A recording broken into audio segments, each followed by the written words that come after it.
Okay, so you bought a new trailer. First thing you find out is the stereo totally sucks, and it really does. It has the minimal amount of features generally, and sound quality is just god awful. I've already gone ahead and replaced the speakers that are with it, or just regular coaxial crappy speakers, and put some Polk DB series speakers in, and it sounds a little better, but I know if I replace this, that it can sound a lot better. Besides the fact that it comes with a crappy remote. In this case, there's no Bluetooth built into this. Thought I could live with it, but I really can't. And went out and bought a car stereo. This is the AVH 3700 BHS, I believe. It's $250. It has all the connections that this one does, except you don't have an A/B selector for inside outside. You'll have to use a fader to come forward rear, and that will turn the rear speakers on and the inside speakers on. So it's not a huge deal to me. So what I'm going to do here is take this one out, and I'm going to put this one in. And you're going to say, well, wait a second, these aren't the same size. That's not a big deal. All you have to do is I'm going to have to make a custom mount here for this to just slide into that space and then paint it or whatever. And we're going to go through how to do that. With this unit, it also has a DVD player. So there's DVD, there's Bluetooth, HD radio. It puts out quite a bit more power, has a lot more of an equalizer to deal with. So it has a video out, so it'll feed video to the TV as well. It also comes with a better remote. So I mean, for $250, it's a far better deal. Has a true iPod connection. So let's go ahead and get started here. The first thing we're going to do. You can cut power if you want to this. You really don't have to. There's just 4 bolts, 4 screws that are in here. So I'll take those out real quick, and we'll take a look and see what we have, what hides behind here. Oh, also another thing you'll have to buy. Not that it's expensive. It's about $10 to $12, and that's a mini relay. And that's because with the car stereos, they have an input for the parking brake so that you don't drive and watch movies. Well, this is just an emulator relay that basically it's tricking the radio into thinking that you have the parking brake on all the time. That way you don't have to flip a switch or anything like that. And it's just a little micro relay, that's all. Just 3 wire connections, a negative, the feed, and then the power, and that's it. So 4 screws are out. The unit we have here is IRV. I've looked several times to see if there's like a lot of instructions on how this all goes, but there really isn't. There really isn't a lot of info on this. You can see it's a pretty basic connection, which is actually going to be really cool. I can just unhook this completely. There's just on the back here a wire connector. You just press it in, pull it out, and that's it. It's unhooked. We just have a couple AV lines in that, and that's it. Now to hook this one up, we're going to have to go through all this wiring. You can see, it has all the names of all the wires coming out of it. And we'll go ahead and have to track those back. You'll notice there's some wires that are loose. These are probably for the, has A, B, and C, so 6 speakers, 3 sets of speakers, so 6 speakers total. So there'll be 4 wires that are loose. These really shouldn't look like this. You see how there's nothing guarding it? That's not the way it should look, because if one of those arcs to another one, you actually go short your radio out. So I'm kind of surprised to see that. Something I had already added on myself, I've been in here before, is a antenna amplifier, and they're like $10. You can add that on there, and that also helps with the radio reception. So I already have that in there, so that's going to be helpful. I'm going to look a couple different things here. A negative obviously hooks to something, but all your basic wirings are here. So these seem to be our basics. A negative, our constant, and our accessory. So this is going to hook up just the same as it would in a car. This is the same way it's hooked up. So that's pretty much it. That's all I see in here that I need to mess with. There's no fuses to add or anything like that. It's already been fused, so you're really, believe it or not, this unit is extremely power hungry for as small as it is. It doesn't say what its pull is on it, but I know this thing pulls more power than this thing does, which is kind of funny because this has a MOSFET amplifier, which is a higher power amplifier, but it has its higher efficiency, so it's not using as much power. So that's pretty much it. It's pretty cool though. It's touchscreen. We'll see. I'll show you once we get it hooked up.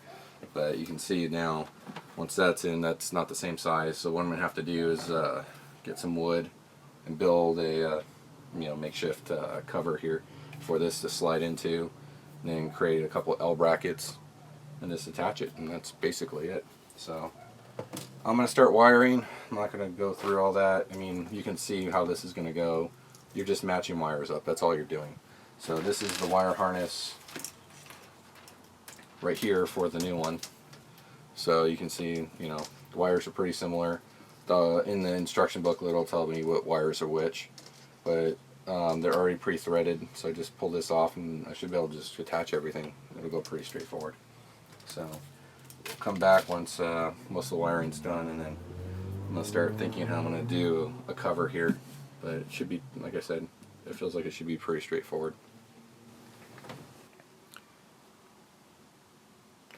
So one more thing before I do this, I'm going to obviously give you guys a better angle here so you can see what I'm talking about, why it looks like a wiring mess.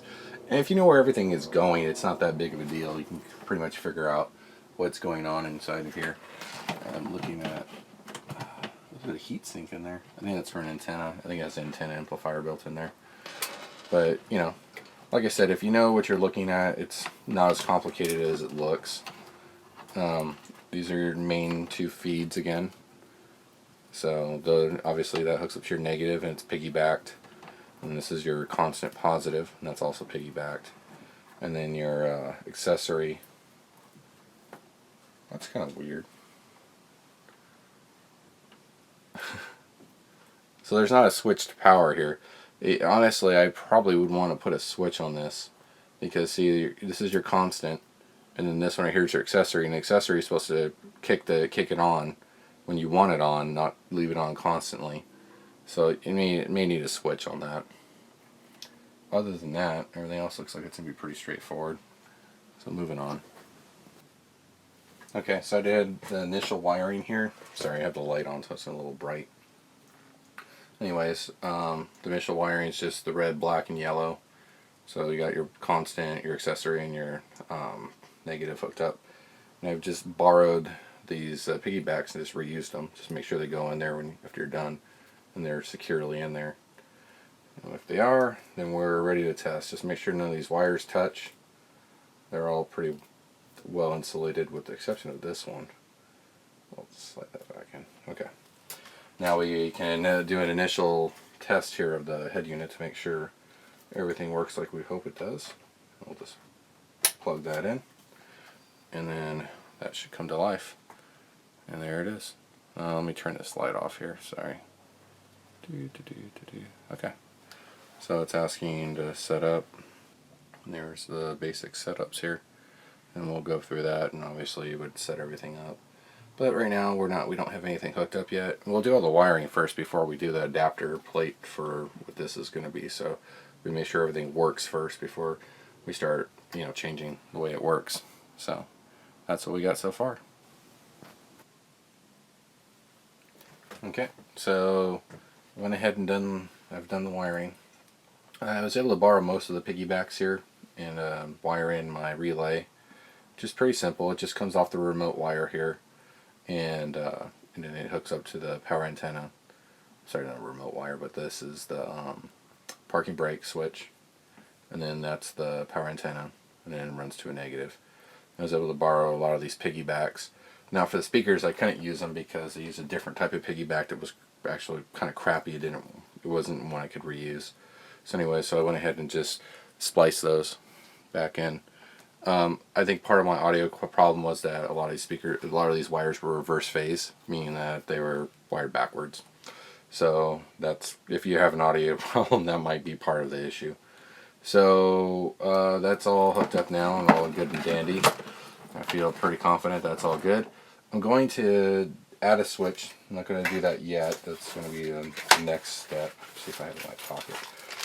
I'm going to add a switch here because both the accessory and the constant power hook to the same line, so it doesn't turn on and off on its own, and I want to be able to control that. So just a simple switch like this. one in, one out, and I'll just put a hole right there and put a switch, and that'll solve that problem right there. So we're going to go ahead and plug this in, and it should come to life, and we should be able to get audio out of it, and that'll be our next test. So plug that in there, and there it is. So we're coming to life. Let's just get past this first part here. Devices, and I want to be via Bluetooth. Okay, so we're on here. So forgive me, I haven't used this yet. So let's see where we're at. Okay, I can hear speakers going. So let's see how do we. All right, that's how that goes. But how do I go station to station? Okay, so we're good to go now. Next step will be to build the little panel here, install the on and off switch, and that's pretty much it. The remote here, I wonder if it has on and off, the source off. I wonder if that shuts it off. This device has not been registered, go to. I don't know what it's talking about. Oh, this is just switching mode.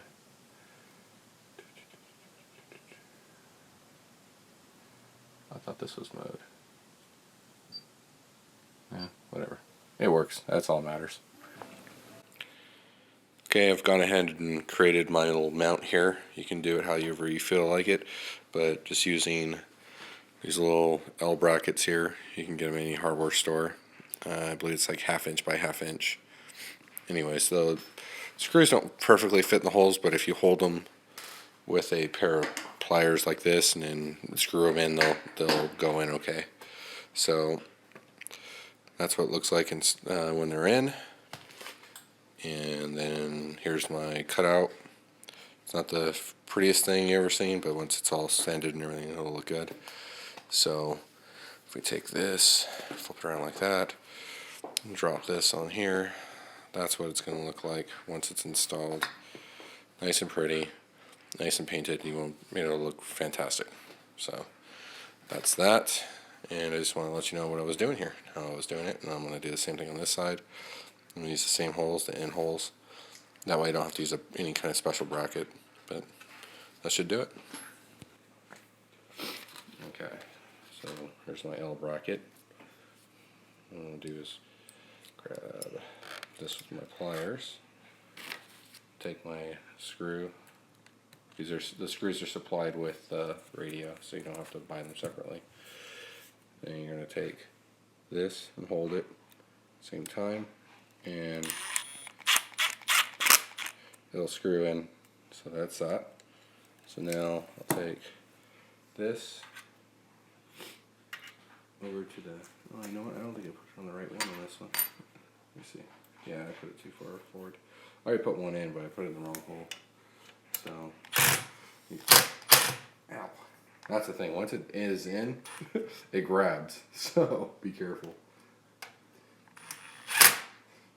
Okay, as soon as it turns and locks, I'll take this pair of pliers, and then I can turn it, and then now it's facing.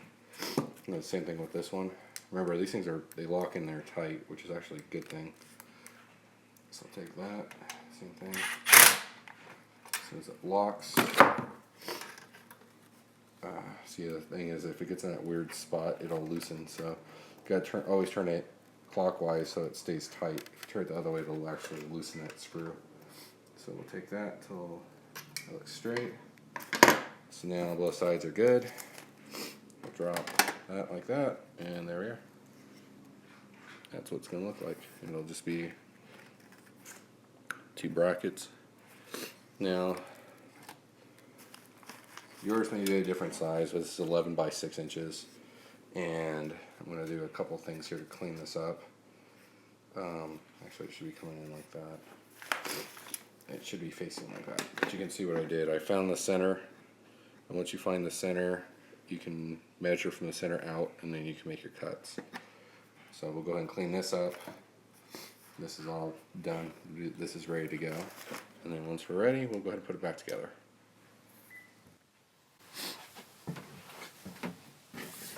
Okay, so it's the next day now, and I've finished making my little block here.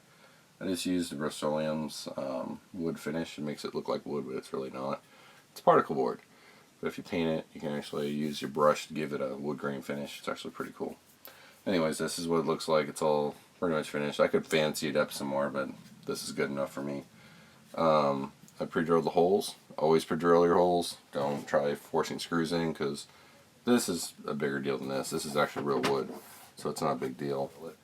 So what I want to do is screw those screws just a little bit so they poke out a little bit, and then you want to take your level and get it on there. This opening is exactly 6 inches, so it's like literally just going to cover it. So I just want to, oh, you know what? The level's not going to work. The trailer's leaning right now. I'll just have to line it up this way.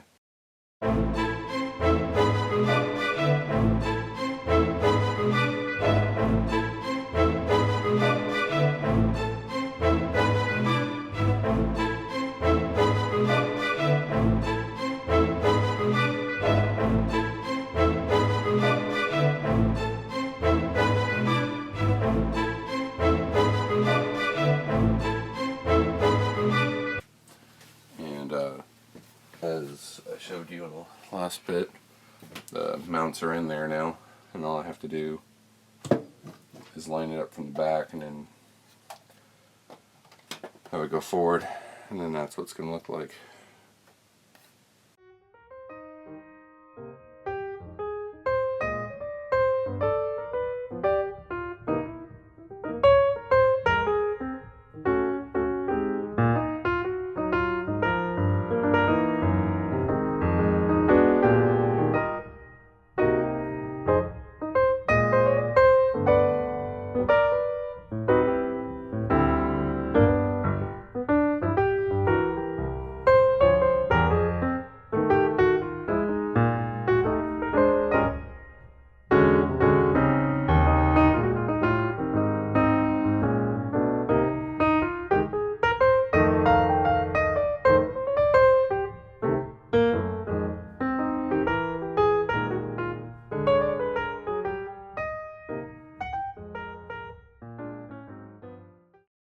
Cover that up.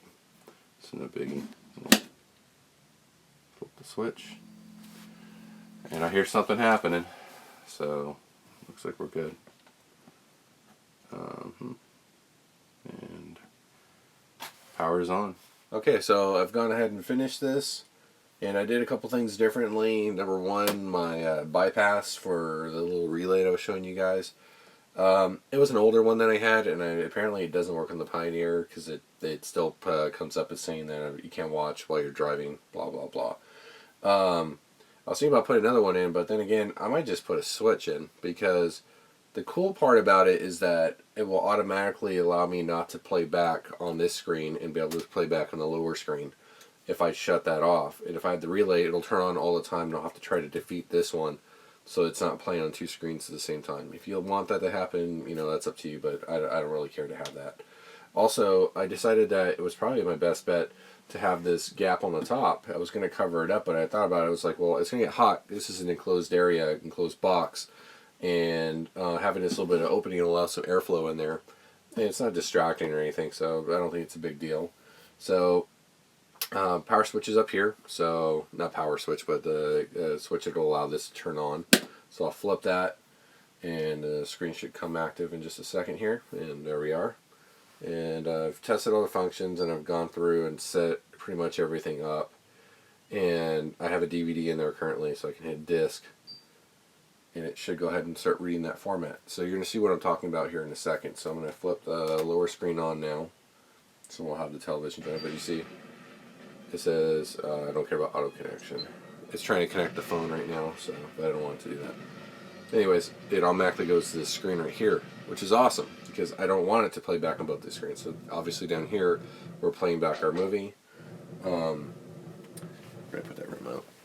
And I have my remote here, and I can do whatever I really want to. And I could pause it, play it, go back to the main menu, so on and so forth. Hit menu, and it'll go to the disc menu. And that's awesome. And then I can also shut the display off. I hit here display off, and that shuts that screen off. So I am very happy with the way this came out, and the audio quality is night and day better. I'll probably be following up with another video. I'm going to add a subwoofer to the system here. I've turned most of the bass off to the speakers, but they sound very good. I just, I don't want bass going through those speakers. It's a Bazooka 10-inch, so I'll probably link it to this video, and then I'll go through the process of how to add that on as well. So that's pretty much it. If you have any questions, go ahead and ask at the bottom of this video, and we'll go from there.